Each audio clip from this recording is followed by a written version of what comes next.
Welcome to Talk of the Town. This is an official podcast from the town of Pinetop-Lakeside to expand upon community topics shared through the Talk of the Town newsletter. Here we will give you more detail, respond to questions, and deliver information about community news and happenings. Hey, it's Rob Hefner again with the town of Pinetop-Lakeside. This is the Talk of the Town podcast, and today, once again, we'd had her a while ago. I've got Police Services Officer Haas. How are you? Good. How are you, Rob?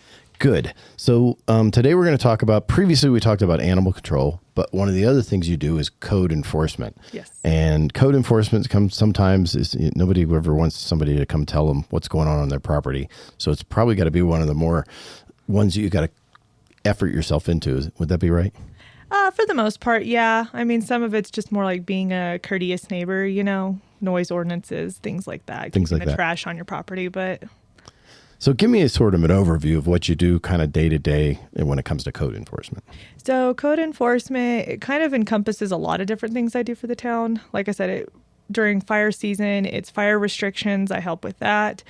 Animal control, as far as keeping animals on leashes and parks and rec and things like that. I keep the animals on leashes. It's animal control codes, parking regulations. Some of them are enforced by patrol officers. Most of them are enforced by me. And then some of them are like business licenses.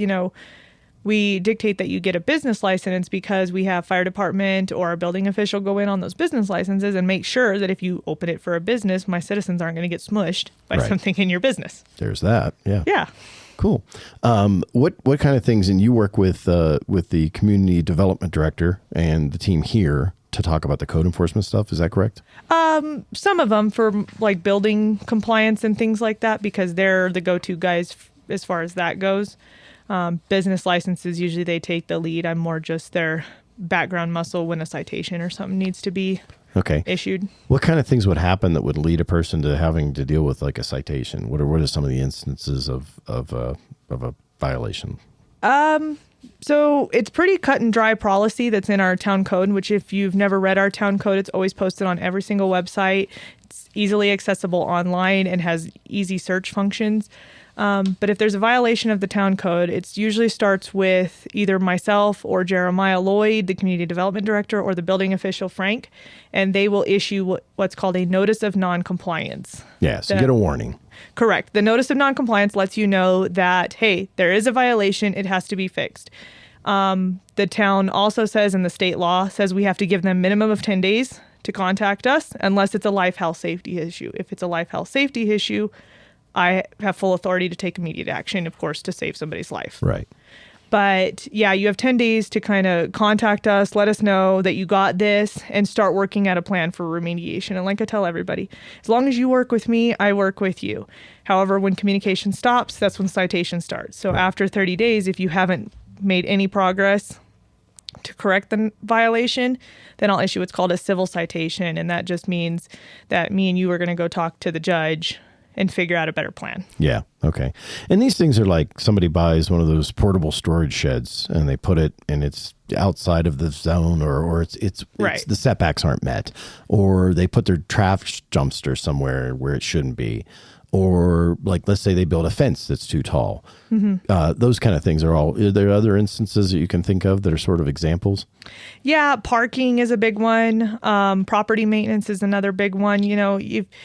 It is your property, and that's true. But if it's impeding other people's enjoyment of their property, that's not fair either. Right. So it's more just accountability and culpability for being a good neighbor. So you brought up parking. I'm glad you did. We're going to talk a little bit about, it's winter time. So one of the things you're not allowed to do is you can't park on the streets because of snowplows. We've had an episode where we talked about snowplows and why you had to be off them. What are the other reasons you don't really, there's certain times when you can't or don't want to park on the street? Well, I'm glad you asked. I have actually two parking ordinances I kind of wanted to talk about today. The first one was the seasonal parking restrictions, just because it is winter right now, and I have had a terrible time of trying to keep the streets clear for the plows. And that's not just an issue for the plows keeping the streets clear, because you got to remember, that's a big piece of machinery. They're driving down that street. You need to stay off the roads because they're not as maneuverable as a little sports car. So that's hard for them to get. Plus, it's a liability. If those streets aren't plowed, and somebody crashes or something like that, then people look to the town of why you didn't have it plowed. On top of that, on our level, when they're not plowed right because you parked in the street, then there's more accidents, and then we're all standing in the snowstorm or somebody gets hurt because the streets weren't plowed. Right. It's a domino effect. Just keep everybody safe. And not to mention the plows plow primarily on first impact roads to make sure that emergency services like police and fire can get there. Correct. So if you're putting a vehicle in some way that keeps up the road from being, you could, add minutes to somebody being able to be saved or having an issue covered. Right. And if we can't get a fire truck down there, or we can't get a police car down there, and there's some kind of reason, I'm sorry to say, but you're going to get towed. And that is going to be very expensive. Yeah. My parking ticket is like $25, I think, at the court. However, if I tow your car, it's like $300. Yeah. So just don't park in the street. Now, it's funny because you got to argue with people about parking in the street in the winter. But even in the summer, there's times to not park in the street, correct? That is correct. It's a little more lenient.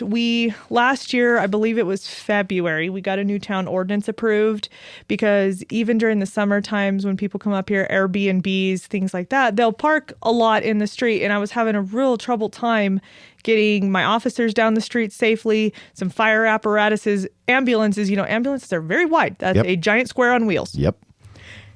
Pretty wide. So I was having trouble getting those. On top of that, people will just park their car on somebody's property and leave it. And then the property owner was getting foot with that bill to tow that car off their property. And not to mention mail was having a hard time being delivered. Correct. So to keep that fixed, we developed all the divisions of the town pretty much worked on this ordinance, but it was a new parking ordinance that it made it where you couldn't block and leave any less than 15 feet of clearance on the road so we can get things down. Right. On top of, you can't stay in the street for more than 48 hours. Yes. And you can't block any kind of public because, again, if you're blocking a sidewalk or parked on a sidewalk and a pedestrian has to walk into the road to get around you and they get hit by a car, who was the problem here? Yeah.